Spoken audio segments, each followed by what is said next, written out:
அப்படியே அந்த சிவாஜி படம் எல்லாருக்கும் உங்களுக்கு தெரியும். அது வந்து ஒரு அரசுக்கு எதிரியாக, நான் சொல்லியிருக்கேன் ஆல்ரெடி, அரசியல்வாதிகளுக்கு எதிராக எடுத்த படம்.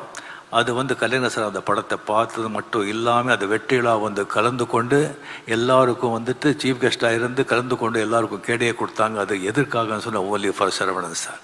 அந்த மரியாதை அப்படியே இப்போ ஸ்டாலின் சார் மரியாதைக்குரிய சீஃப் மினிஸ்டர் சார் இங்கே வந்து இவ்வளோ வேலையை விட்டு இங்கே வந்திருக்காங்க அப்படின்னு சொன்னால், சீஃப் மினிஸ்டர் வந்து ஒவ்வொரு நாளும் வந்து விலை மதிக்காத நாட்கள் இருந்தாலும் தேர்தல் நேரம்னு சொன்னால் ஒவ்வொரு நாளும் ஒவ்வொரு மணித்துளியும் ஒவ்வொரு வினாடியும் வந்து விலை மதிக்கவே முடியாது. அந்த மாதிரி இருந்து கூட அது எல்லாத்தையும் விட்டுட்டு இங்கே வந்திருக்காங்க சொன்னால், இங்கே வந்திருக்கிறதுனால வந்து ஒரு 100 ஓட்டு ஒரு ஜாஸ்தி கிடைக்காது. பட் இருந்தால் கூட அவர் இங்கே வந்திருக்காங்க சொன்னால் அது வந்து சரவணன் சாரோட எந்த மாதிரி வாழ்ந்திருக்காங்க எடுத்துக்காட்டு. அட் த சேம் டைம் நம்ம மரியாதைக்குரிய நம்ம சிஎம் அவர்களுக்கு என்ன மாதிரி ஒரு பண்பு கொண்டவர், ஒரு உயர்ந்த உள்ளங்கிறதுக்கு ஒரு எடுத்துக்காட்டு.